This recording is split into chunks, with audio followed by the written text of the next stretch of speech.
রাখতে সরকারের সহযোগিতা কামনা করছি, যাতে কৃষক, উৎপাদক এবং ভোক্তা সকলেই স্বস্তি থাকে এই বাজার ব্যবস্থাপনা নিয়ে।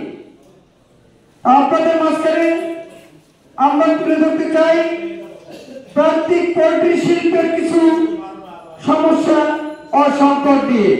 প্রান্তিক পোল্ট্রি শিল্পে মারাত্মক সংকট চলছে, মূল কারণ ফিড মুরগির বাচ্চার সিন্ডিকেটের প্রভাব, যা আপনারা দেখতে পেয়েছেন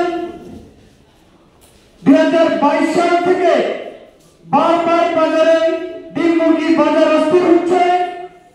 অন্যদিকে ভোক্তারা বেশি দামে ডিম মুরগি কিনতে হচ্ছে। আরেকদিকে প্রান্তিক খামারিরা উৎপাদন খরচের বিপরীতে ন্যায্য মূল্য না পেয়ে উৎপাদন থেকে সরে যাচ্ছে।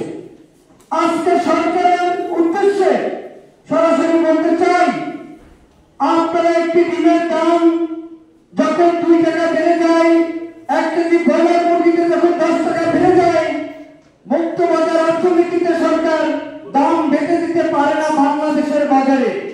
কিন্তু বাজারে যখন একটু ডিম মুরগির দাম বেড়ে যায়, প্রান্তিক খামারিদের স্বার্থ চিন্তা না করে সরকার হস্তক্ষেপ করে দাম নির্ধারণ করে দেয়। আমরা সেই দামকে সাধুবাদ জানাই, কিন্তু বাজারে বড় বড় নাগরিক সিন্ডিকেটের কারণে সরকার নির্ধারিত দামকে সরকার চাইলেও বাস্তবায়ন করতে পারে না। তারা তখন সংকট দেখান এবং অধিক দামে বিক্রয় করে। কিন্তু এখন আমাদের প্রান্তিক খামারিদের একটি ডিমের উৎপাদন খরচ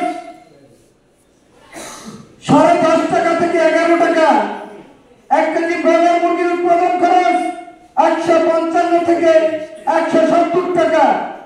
কিন্তু সরকার দাম নির্ধারণ করে দিল একটা ডিমের 10.5 থেকে 11 টাকা, 1 কেজি ব্রয়লার মুরগির দাম 170 টাকা।